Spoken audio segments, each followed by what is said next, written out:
Bienvenidos todos a esta nueva edición de los webinars de Educa. En esta ocasión continuamos la serie Diálogos con la Ciencia, donde conversaremos con el doctor Rafael Mena. El doctor Mena es pediatra intensivista neonatal, es egresado de la Universidad Iberoamericana UNIBE, graduándose magna cum laude. Hizo la especialidad de pediatría general y la subespecialidad en cuidados intensivos neonatales en el Cincinnati Children's Hospital Medical Center. Es adjunto de la Universidad de Cincinnati desde marzo de 2002 hasta la fecha, diplomado por el American Board of Pediatrics en ambas pediatría general y cuidados intensivos neonatales. Tiene varias publicaciones internacionales en journals como JMIR y el American Journal of Medical Genetics Blood Advances. Es director actual de la unidad neonatal del Centro de Obstetricia y Ginecología, un único nivel 3 en nuestro país que cuenta con óxido nítrico, hipotermia y ventilación de alta frecuencia.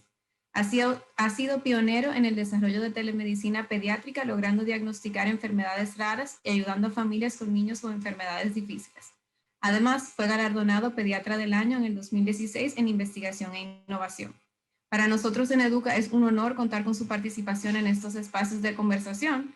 Para dar inicio, les cuento que este diálogo estará dividido en 3 partes. Primero hablaremos sobre los niños y el COVID, luego las escuelas y el COVID, y para terminar, las recomendaciones para el retorno o no a la presencialidad. De nuevo agradecemos la participación de todos ustedes en estos webinars, pero sobre todo del doctor Mena que nos acompaña el día de hoy. Buenas tardes, doctor, ¿cómo se encuentra? Bien, Vivian. Muchísimas gracias por la invitación. Para mí es un placer poder compartir con ustedes el día de hoy para aclarar algunas dudas a todos los que nos están oyendo. Gracias. La idea de estos conversatorios es que podamos pues demitificar algunas ideas extrañas que tienen las personas con relación al COVID. Vamos a empezar con el tema de los niños y el COVID. ¿Qué sabemos sobre la enfermedad y los niños? ¿Qué síntomas pueden desarrollar? ¿Dónde se contagian? En términos generales, ¿qué sabemos? Sí, mira, el COVID es una enfermedad que le puede dar a los niños. Inclusive, si nos vamos a la estadística, el CDC dice que entre 10 a 13% de todos los casos de COVID son niños. Es decir, que sabemos que le da. También sabemos que en la gran mayoría de casos no le dan tan duro, pero sí le da, pueden tener los síntomas principales que son fiebre, tos, congestión nasal sobre todo. Hay un segmento, por suerte muy pequeño, de una entidad que se llama MIS, o Multisystemic Inflammatory Syndrome, que son los niños que se ponen malitos, porque varios sistemas, entre ellos el pulmón, el intestino, está realmente afectado y ameritan cuidados intensivos. Y a algunos de esos niños le va muy mal. Pero esa es la minoría. La gran mayoría le pasa como una gripe y le va muy bien. Pero sí sabemos de que a los niños le da eh, como a los adultos también. Ok. En términos generales, usted acaba de mencionar que algunos niños pueden sufrir pues una consecuencia un poquito más severa, pero en términos generales eso no es lo que está sucediendo con la mayoría de los niños. Son casos bastante extremos. Sí, esos son casos bastante extremos que yo entiendo que también uno tiene que hablar de este tipo de cosas en este evento, pero como la idea es dar una idea general, si a su niño le da, probablemente es que va a estar bien, de que no se le complique, de que tendrá su fiebre, su tos y no pase más de ahí. Eso es la generalidad, de que la gran mayoría le va muy bien. Inclusive hay niñitos cuyas madres son afectadas por COVID en el momento del embarazo, ya sea al final, ponte ya cuando están por parir. Y muchos niños cuando nacen no necesariamente son afectados. Y los que son afectados tampoco le va tan mal. Yo personalmente he recibido varios niños cuya madre le ha dado COVID en el embarazo al final y han salido negativos cuando le hacemos su PCR dentro de las primeras 48 horas de vida. Eso a nivel de la etapa neonatal. Y a nivel de la etapa pediátrica ya tenemos ya muchos niños, decenas de niños que son nuestros pacientes que le hemos dado seguimiento y yo no he admitido al primero, para que tú sepas que es un buen ejemplo de que la gran mayoría de niños no le va tan mal. Ok. ¿Y usted tiene idea de dónde se contagian los niños o qué sucede para que esos niños se estén contagiando? Sí, la gran mayoría de veces es el household en la casa. Cuando viene un papá que está trabajando, un papá que tiene la necesidad, generalmente ahí que más se le pega por contacto en el hogar. Próxima pregunta viene con relación a las vacunas. Sabemos que no se están vacunando a los niños, pero sí se están vacunando a los adultos y muchas personas entienden que después de haberse vacunados, pues ya entonces están libres frente a la enfermedad, que pueden relajar los protocolos, que ya pueden salir a hacer su vida anterior como antes. Entonces dependen de eso para poder tomar decisiones de cara al futuro. ¿Qué comentarios tiene al respecto? Yo creo que esa pregunta es muy buena y obligada, el tema de vacunas. Yo te voy a dividir la respuesta en dos. A nivel de vacuna de niños, es verdad que ahora no se está vacunando, pero sí entendemos que en un futuro se vacunará. Existen estudios que se están haciendo en niños a partir de 16 años de edad, donde se están enrolando, por ejemplo, con la vacuna Pfizer, ya son adolescentes, pero AstraZeneca ha comenzado a hacer también estudios en niños a partir de 6 años de edad. O sea que yo entiendo que en cara del futuro, quizá no 2021, pero sí eso vendrá, cuando ya tendremos más ideas.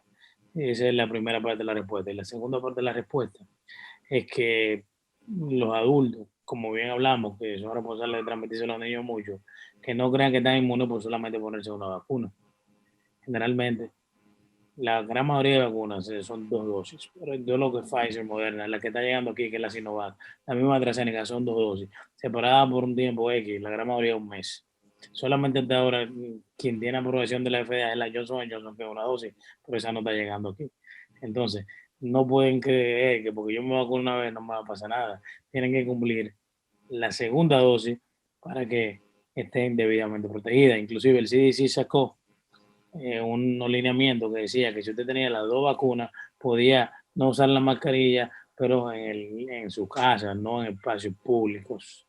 O sea que la idea es que deben de vacunarse, pero con la dosis adecuadamente para tener menos chance de propagar la enfermedad. Y siempre todavía, deben de utilizar las medidas de distanciamiento, mascarilla, todas esas cosas cuando están en público, independientemente de que se hayan vacunado o no.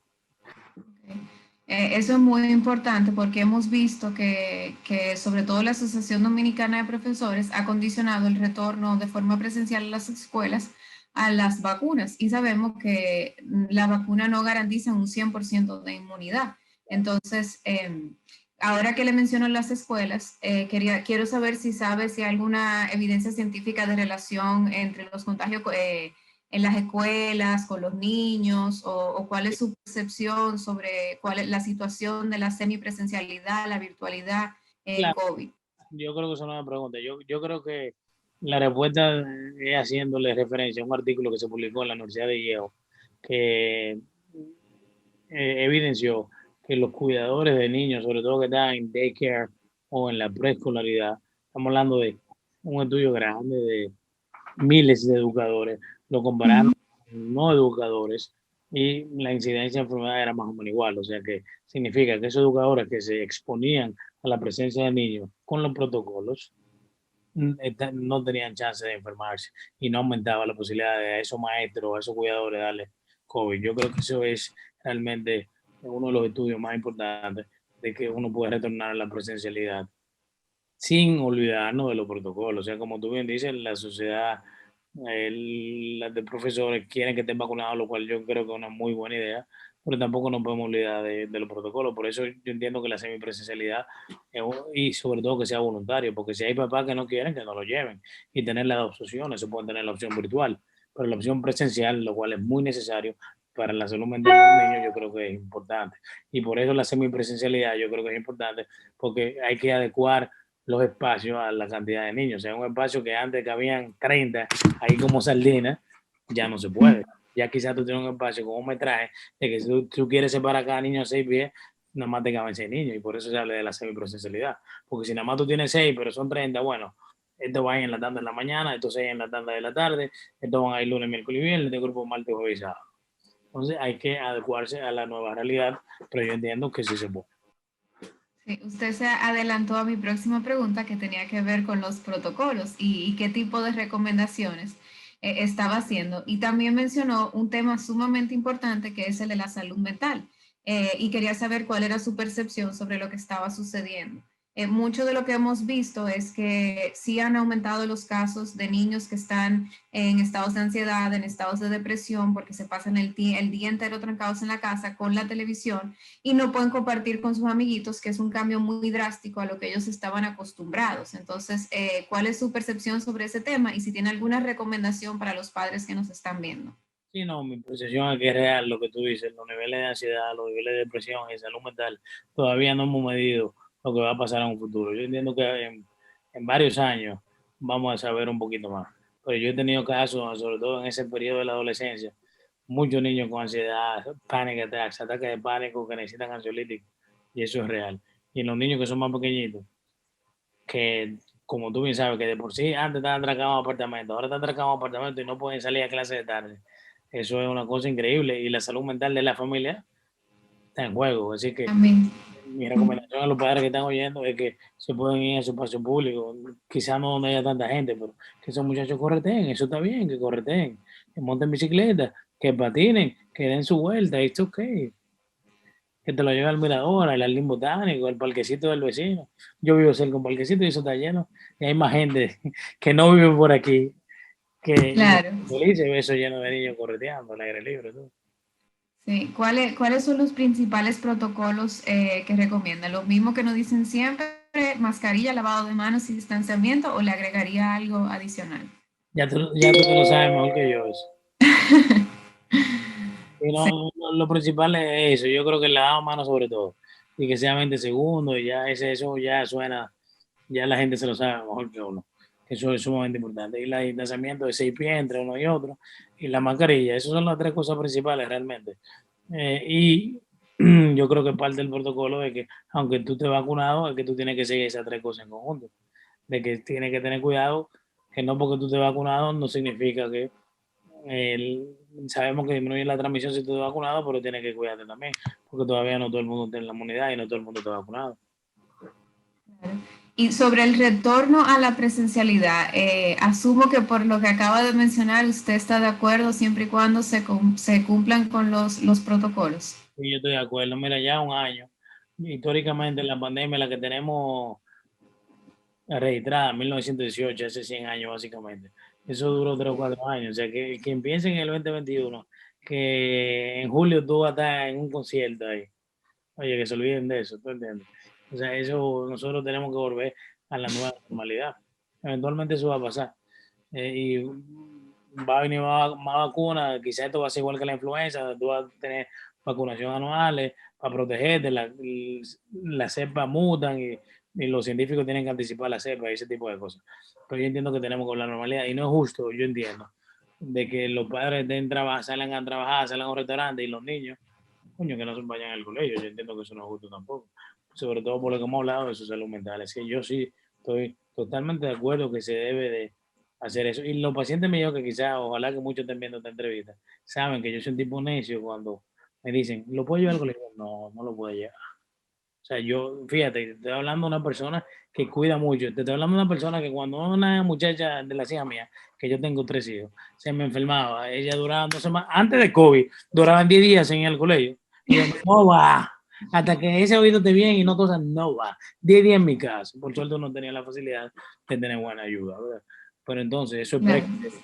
entonces, yo sí soy bien consciente en que los padres tienen que tomar el rol de que si tú tienes una tosecita, que antes en buen dominicano se hacían así los pendejos, no, no, él no va a toser, él no te... No, usted tiene que ser responsable. Si el niño está tosiendo, si el niño tiene fiebre, usted no lo puede llevar. Si hubo un contacto donde en el curso que la profesora se sintió mal, tiene que durar sus 10 días sin ir y tiene que buscar la alternativa también. O sea que es una responsabilidad de todos. Los docentes, lo primero los dueños del colegio, poner los protocolos, el distanciamiento, poner la semipresencialidad, los horarios, la cantidad de estudiantes, de acuerdo al espacio físico y metraje que tengan, de la profesora mantener el lavado de manos de los niños, ponerse ya la mascarilla, pero también de los padres, de no llevar a los niños enfermos. Y si hay un contacto, tienen que durar de 10 a 14 días sin ir al colegio hasta que ese ciclo se acabe. O sea que es una responsabilidad de todos.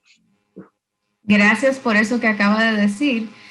Yo creo que eso es lo más importante que tenemos que repetir cuando hablamos del tema de la semipresencialidad o presencialidad, que es una responsabilidad de todos. No podemos dejárselo únicamente al gobierno ni podemos dejárselo únicamente a los dueños de los centros educativos ni a los profesores. También los padres tienen una responsabilidad y los mismos niños también, pues de participar de ese proceso y como poner su granito de arena para que pueda funcionar.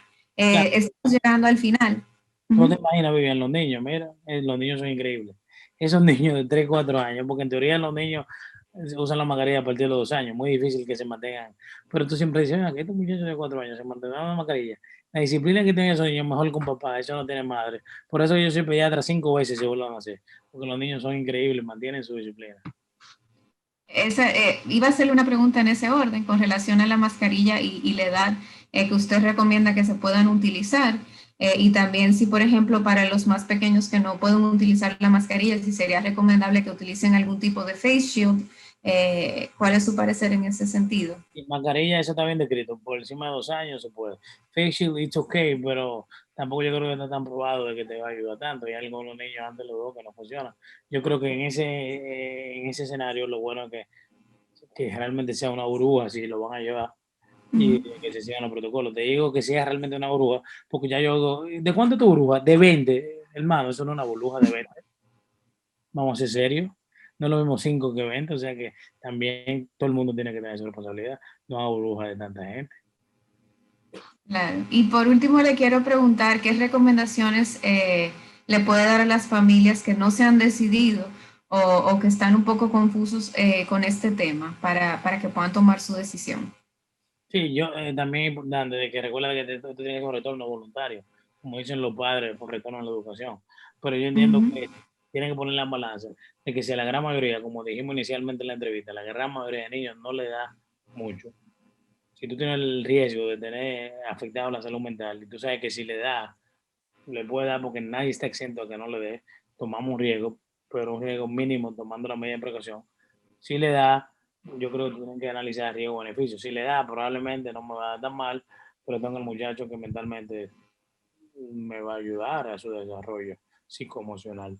Entonces yo entiendo que eso hay que ponerlo en juego y pensarlo bien. Si tú no estás de acuerdo, pero si tú no estás de acuerdo que el muchacho haga 5 días, bueno, lo manda 2 días.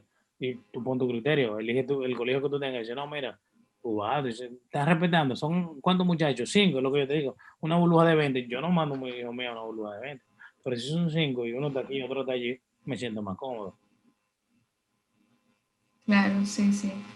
Yo creo que eso es súper importante, que los padres se involucren en el proceso del armar el horario, de saber cuántos niños van a estar. A mí algo súper importante que salió de esta pandemia es esa relación de la familia que se pudo desarrollar, que quizás por la locura de vida que llevábamos antes, pues no se estaba haciendo tanto. Entonces, los padres se han vuelto a involucrar en el proceso de formación de sus hijos y eso es algo definitivamente como highlight de lo que ha sido el COVID para muchos. Totalmente de acuerdo. Y, no, y la presencialidad, que tú, por ejemplo, yo como médico, que antes a las 9:30 de la noche, yo podía estar perfectamente en el consultorio y ya mis hijas están acostumbradas. Yo estoy aquí a las 6 de la tarde y compartir con ellos de cena, eso es priceless. Entonces, a mucha gente que también le ha pasado, tenemos que retomar eso, de compartir con nuestros hijos. Eso nos ha ayudado.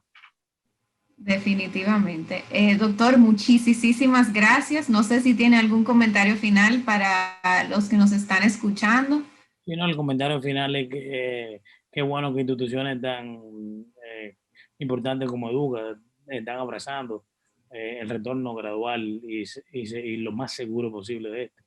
Y yo creo que el mensaje es lo que comentamos en la entrevista, es que es una responsabilidad de todos, colegios, dueños de colegios y padres.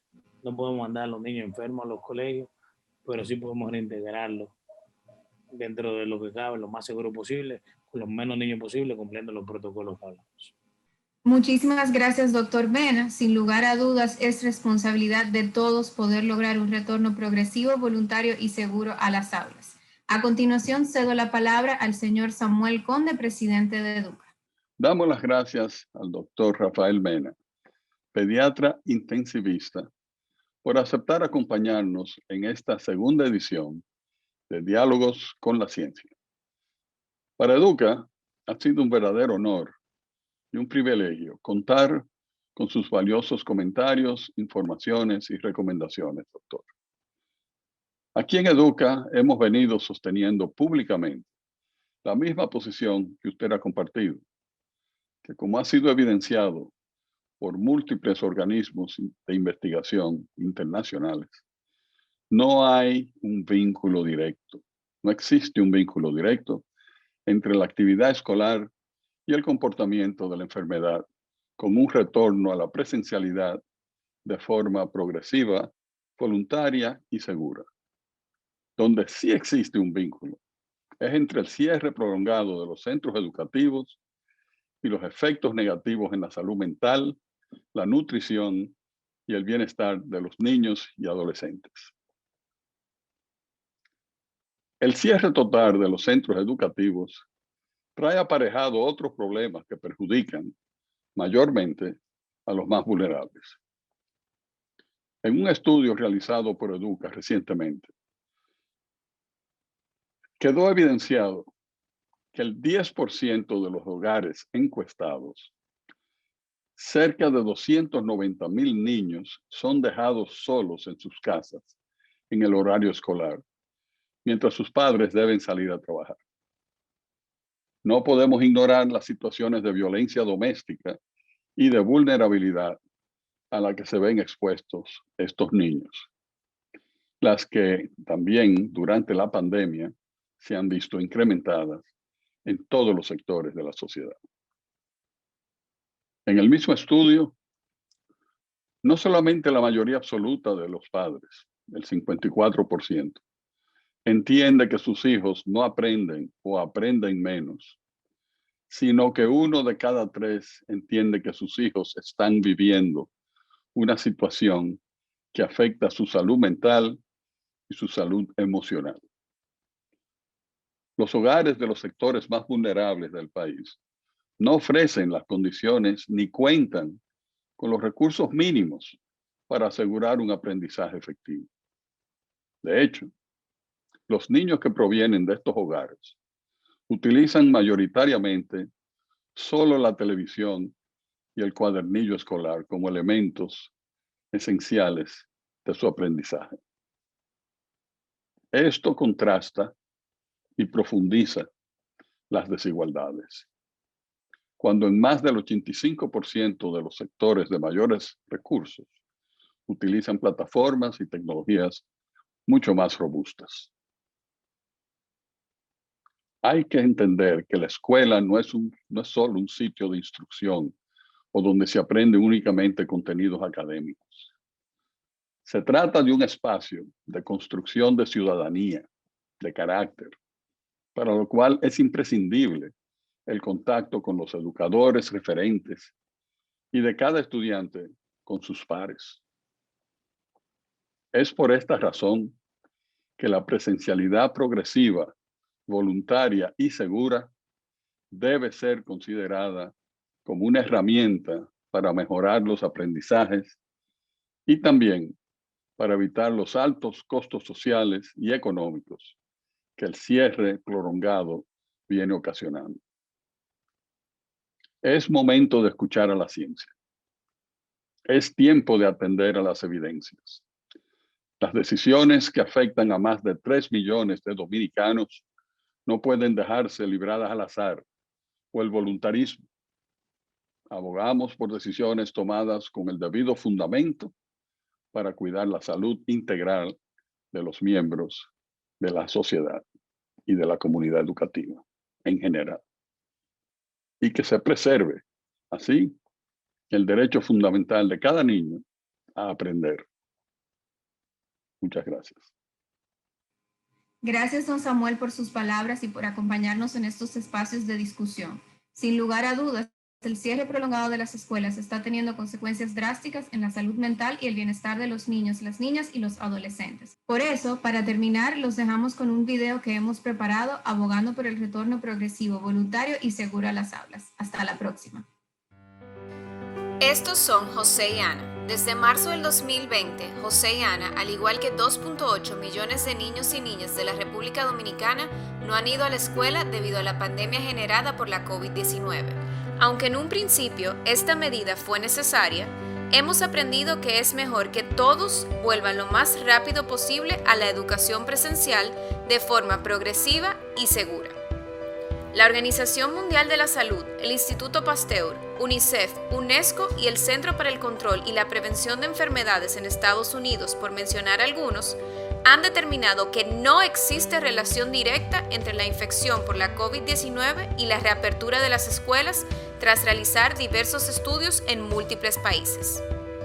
De hecho, 169 países ya han abierto las escuelas, apostando a que la educación es una herramienta muy importante para el crecimiento económico y la reducción de la pobreza, y buscando evitar las drásticas consecuencias que tiene el cierre en el aprendizaje y el bienestar a corto y largo plazo de los niños y las niñas. Sin embargo, la República Dominicana no. Aunque se han hecho esfuerzos para mantener una conexión entre los estudiantes y el centro educativo mediante el uso de la televisión, la radio y otras herramientas tecnológicas, la realidad es que la experiencia y el efecto en el futuro depende del sector y de las oportunidades que tiene cada estudiante. José y Ana, ambos de la misma edad y en el mismo nivel educativo, tendrán un futuro completamente distinto por el cierre prolongado de las escuelas. La madre de José trabaja desde la casa. Se asegura de que él pueda ver las clases por televisión y tener algún contacto con sus profesores a través del celular. Además, le responde sus preguntas. Los padres de Ana están fuera todo el día y ella, como alrededor de 290,000 niños dominicanos, se queda sola. Nadie supervisa cuántas horas al día ella le dedica a ver las clases ni cómo ella puede tener contacto con sus profesores. Solamente le responden algunas de sus preguntas tarde en la noche. José está motivado. Quiere volver a la escuela. Ana está perdiendo el interés en estudiar y pensando aceptar una oferta de trabajo cuidando a los hijos de sus vecinos. Los días pasan. José no ve la hora de volver a la escuela. Ana ha decidido empezar a trabajar. Los años pasan. José, que volvió de forma presencial a la escuela, inició la modalidad técnico-profesional en electrónica digital y microcomputación. Está realizando pasantías y tiene opciones para generar ingresos en el futuro. Ana, que no volvió a la escuela, pasó de cuidar a los hijos de sus vecinos a ser una ama de casa a tiempo completo. Además, quedó embarazada y empieza a ver cómo se repite el ciclo del que ella fue víctima. El cierre prolongado de las escuelas conlleva altos costos sociales y económicos para las personas en todas las comunidades. Su impacto es particularmente severo para los niños, las niñas y las familias más vulnerables y marginadas. Las interrupciones al proceso formativo agudizan las disparidades ya existentes dentro del sistema educativo, pero también en otros aspectos de la vida. En términos sociales, el cierre prolongado está generando aprendizaje interrumpido, nutrición deficiente, brechas en el cuidado y la atención, aumento en las tasas de deserción, mayor exposición a la violencia y la explotación y aislamiento social.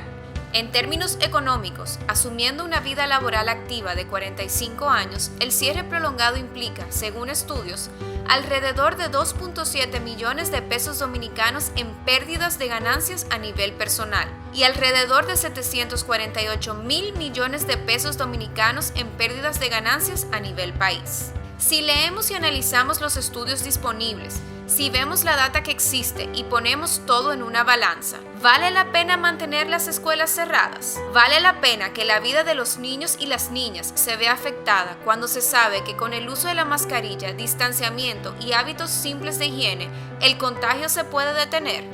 El riesgo de no ir a la escuela tal vez hoy no lo advertimos, pero sus consecuencias pueden ser mucho más costosas para el país que la propia pandemia. Educa por mejores aprendizajes para todos.